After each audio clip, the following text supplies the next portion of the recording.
Yo, what's good? It's your boy Mooski, and I just jumped off the porch with Dirty Glove Bastard. You already know what's going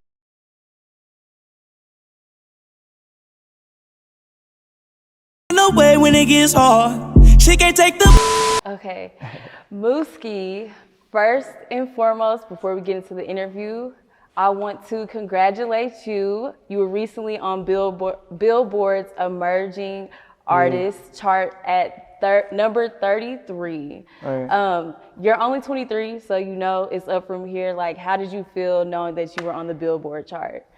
I definitely felt like, we reached a milestone with that one. But also, it just kind of motivated me to lock in. Like, it just let me know, okay, we're here. We made our initial step towards, where we're going.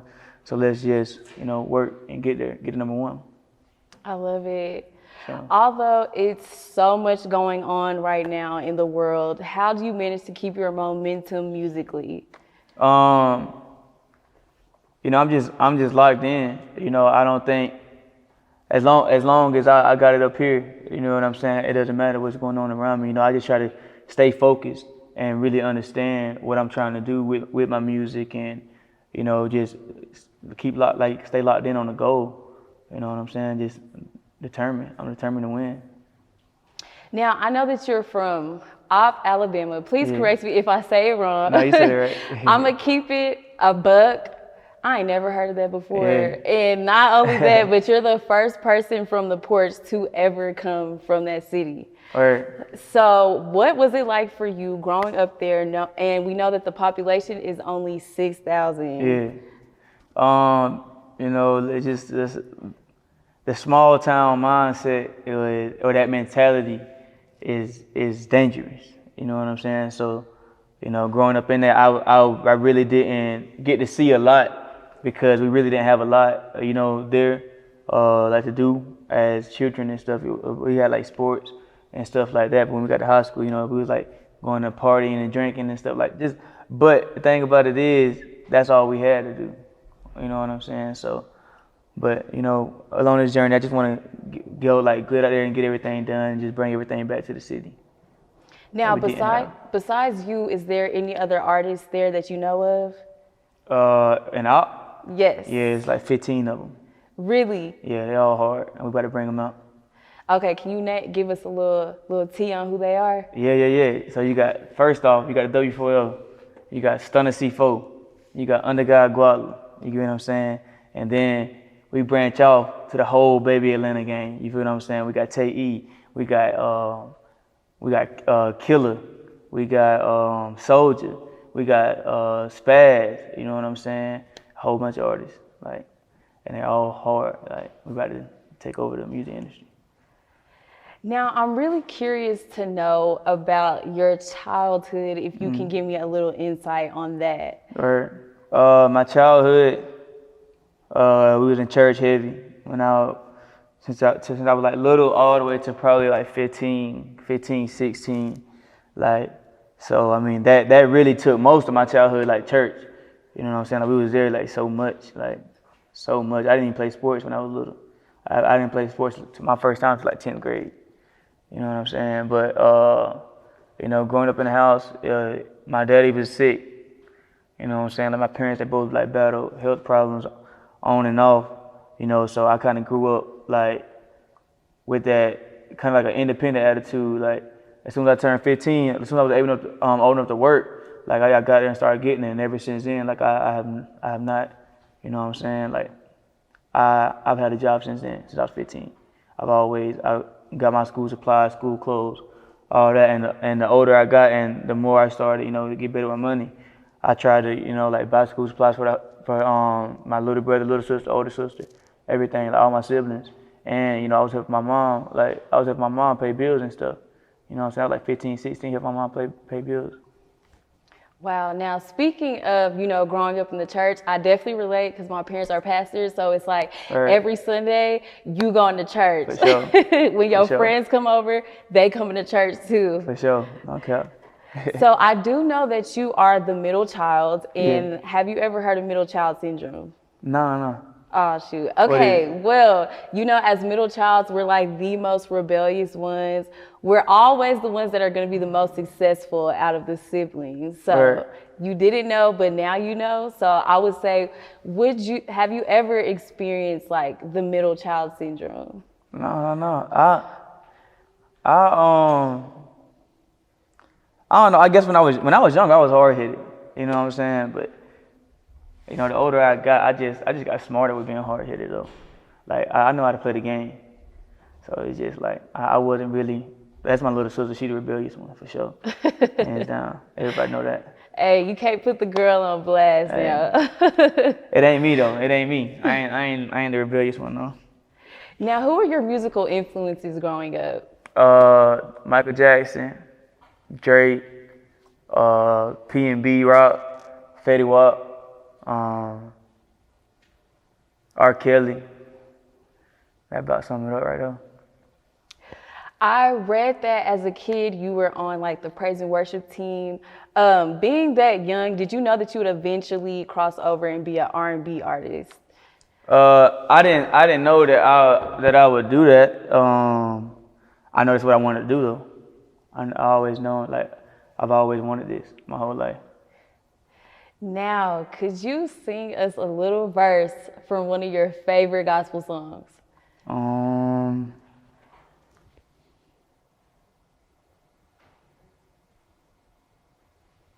What's my favorite gospel song? Let me see. Or if you want, I could throw you one because I know everybody knows this. What song? Oh, sing a Fred Hammond song. I know you know a Fred Hammond song. Fred Hammond? Okay. Yeah.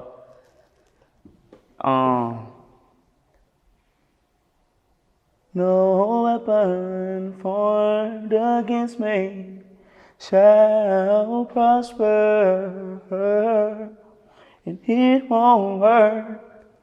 Period. Yeah. Now, right, and when I say right, I'm talking right before you were pursuing your career in music. What was life like for you? I mean, I had a regular job. I was working security. Yeah, I was working security every day, like tired, because I was working all week, then recording on the weekends, and then repeat the process over and over and over. You know what I'm saying? I was working a lot of hours a week. Yeah, I wasn't sleeping a lot. I was just working. That's what it was like. And you joined the Marine Corps at 18. Yeah. What was that experience like for you? It was dope. It was life changing.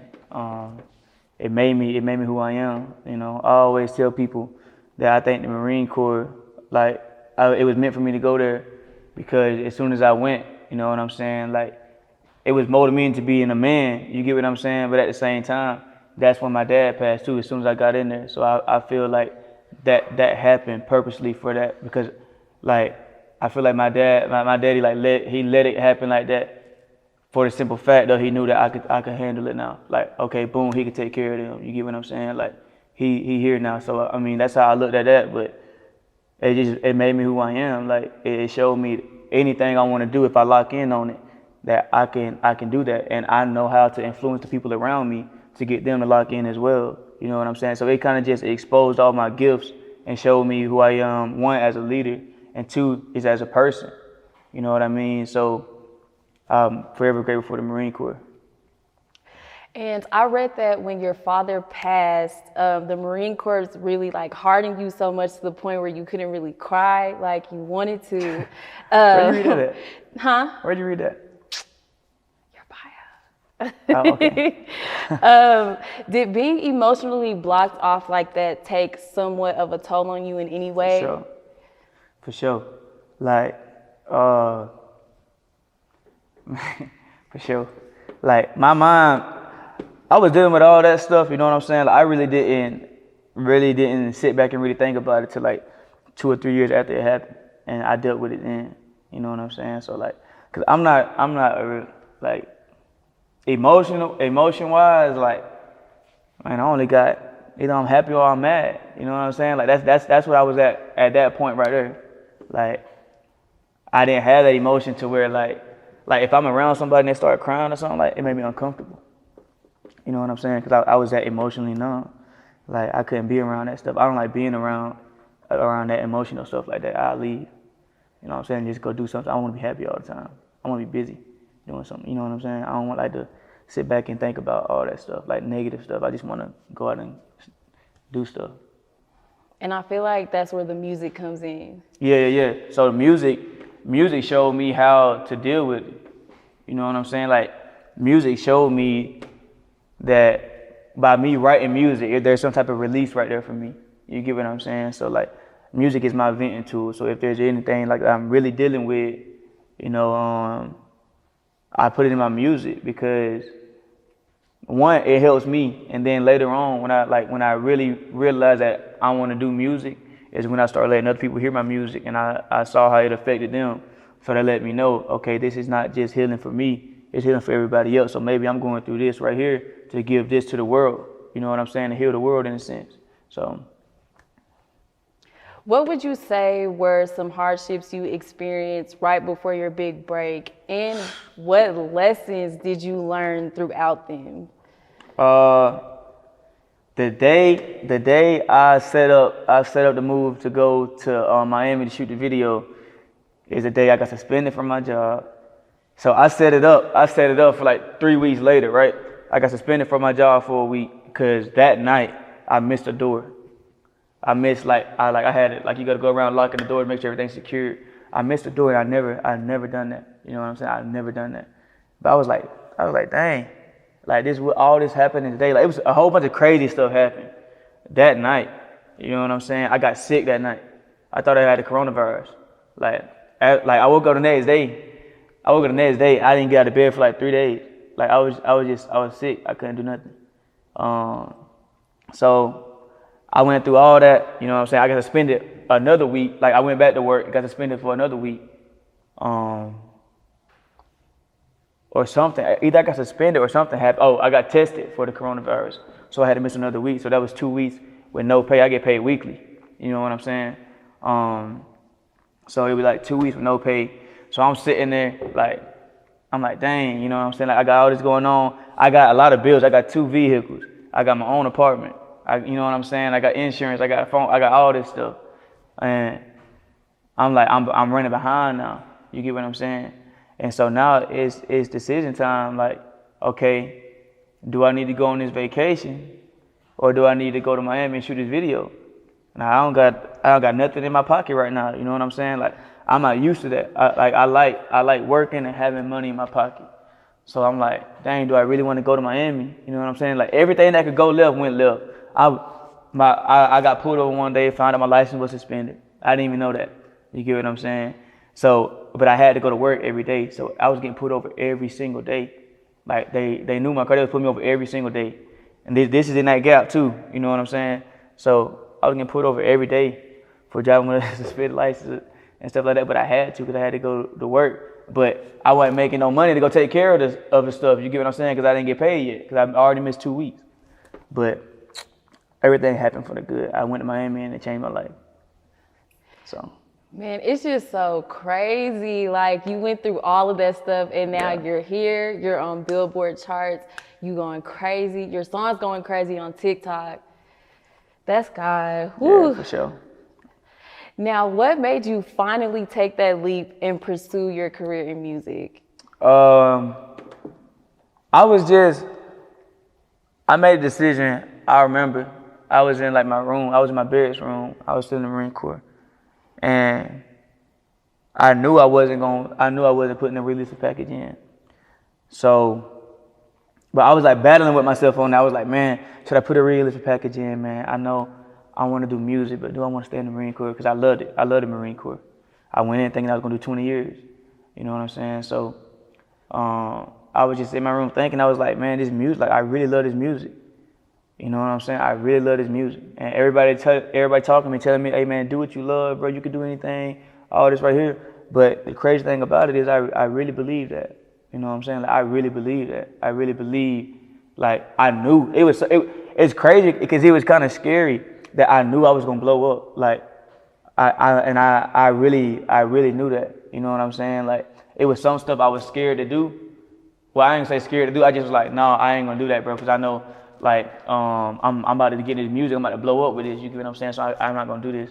You feel me? Like, that's how I was thinking before I even made Track Star. You know what I'm saying? So like, I knew it was gonna come. I knew what was gonna come out of this, but at that point, it was just, I had to figure out how I was gonna tell everybody that and get them to believe like I believe. You get what I'm saying? Because the last thing you want to do is go shoot somebody your dream and they shoot it down. And you're like, so that's why I really didn't tell too many people about what I was gonna do. But I told my master sergeant that I want to get out and do music. I want to pursue music, and I got out of the Marine Corps, and that's what I did. I love that so much.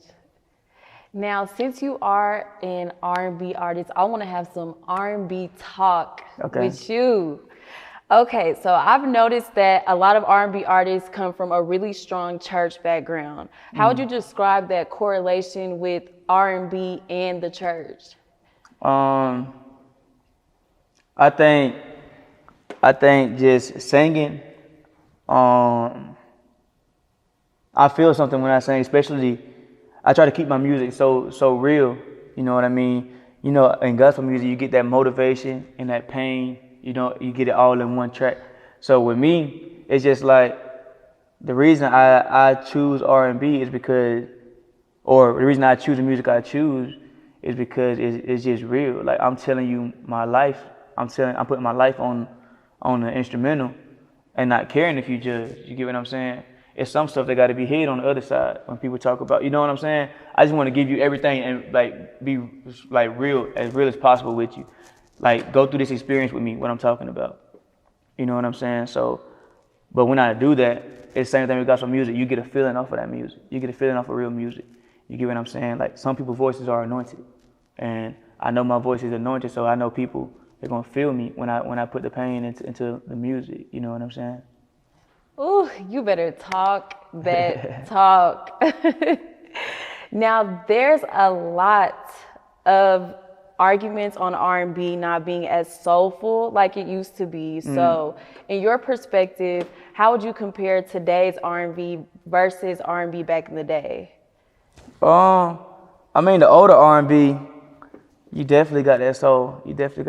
It's just music has changed so much over time that you can never expect R&B to stay in that, and you know what I'm saying, in that sound. I mean, so much has changed since then, but I'm gonna bring it back.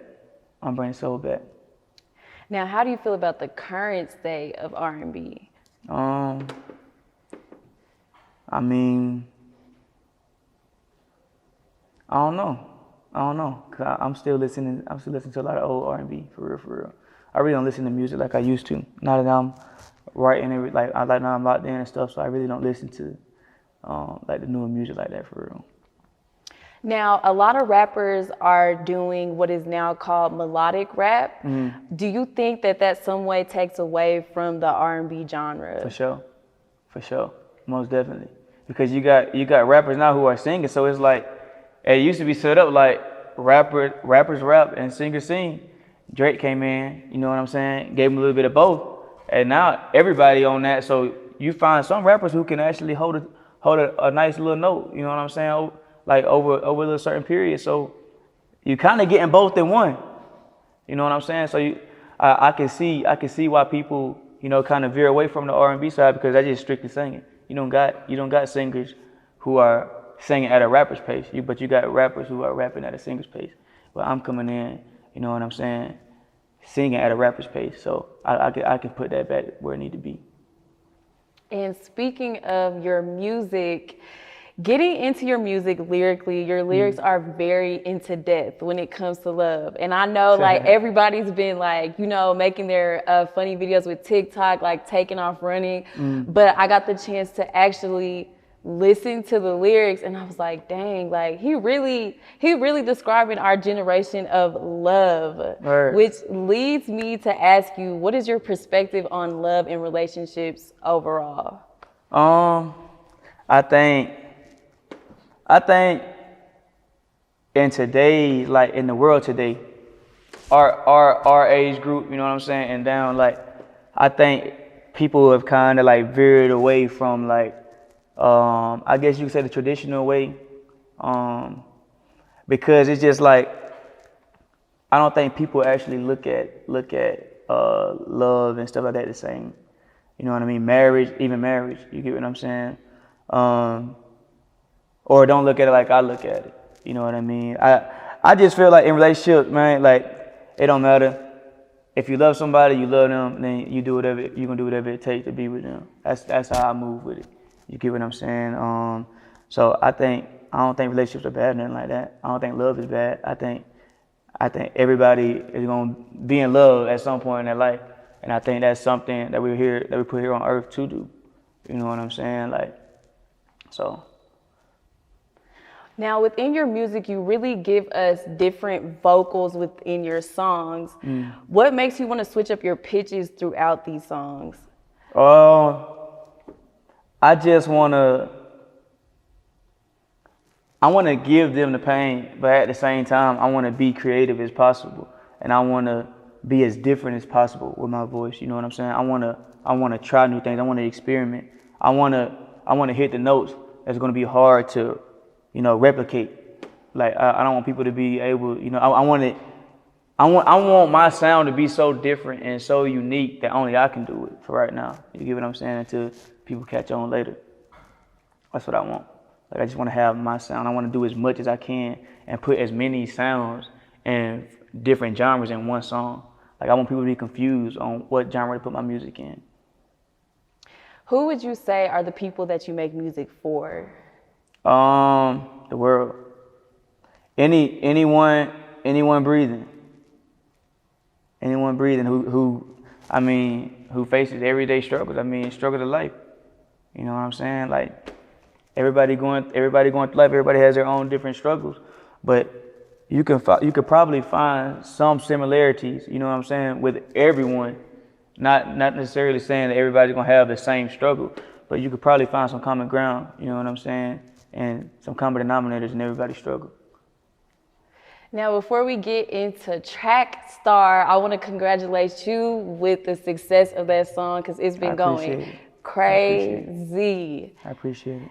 And with that song, Track Star, I want to know everything about it, from the inspiration to how you got the name of the title. So the inspiration, I have to say the beat. Like, there's not like, I wasn't like, a lot of people ask me like, man, like you heartbroken in the song and all this stuff right here. It's not necessarily even just that or nothing like that. It's like, I was on my way back from work.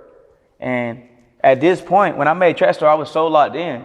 You know what I'm saying? I'm working all week and going straight to the studio after work to stay for the weekend and then come back and go straight to work from there.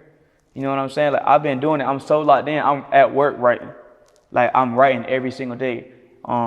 But I'm on the way back from work, and it's a little smooth out with drive, So I'm driving and I'm listening to instrumentals. Like I say, at this point, like I don't listen to music anymore. I'm listening to instrumentals only in my music. So I hear this instrumental, and I'm using YouTube beats at the time. So I'm on YouTube. I go to like 5 beats, and this will come on, and it's stuck.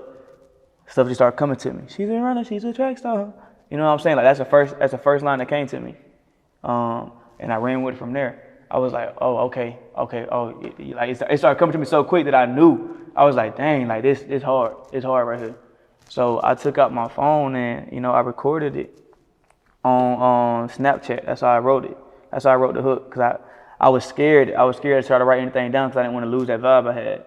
You know what I'm saying? And I'm driving, so it's kind of hard to do everything. But I went home and recorded it on my little home studio, and then tweaked up the lyrics and stuff and took it to the studio and recorded it. And this was like in February. Did you expect it to take off like it did? No, I didn't see it. I didn't see it doing that, but Stunna and Guala did. You know what I'm saying? My niggas saw that coming for sure. They definitely told me to drop it first.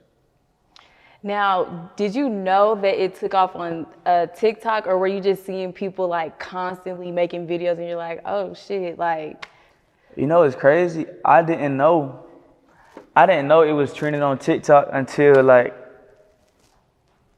it was so much going on, man, because we about to close you know what I'm saying? We talking to label and stuff, we about to close the deal. So much going on, and then it's like, boom. Like, hey, bro, you blowing up on TikTok or whatever. I was like, oh, that's dope. You know what I'm saying? Like that was like the last stop. We already got YouTube locked down, Apple Music, Spotify, and TikTok was the last. That was the last little stop for the song. And I seen like Coi Leray do Yeah. her thing to it, Sure. Jada, all of them. Yeah, big shout out to them, man. I appreciate the love. Yeah, they went hard. They went hard for the track. And it was also featured on Billboard's Hot 100. What was your reaction when you knew that? Well, when you found out about it? It was crazy. It was crazy. You know what I'm saying? It was just, like I said, it's another milestone. But I don't want to get caught up in. I want to work. I want to work. I feel like, I mean, it's okay to celebrate that, but if it ain't number one, then I mean, we really don't need to take time out to celebrate it.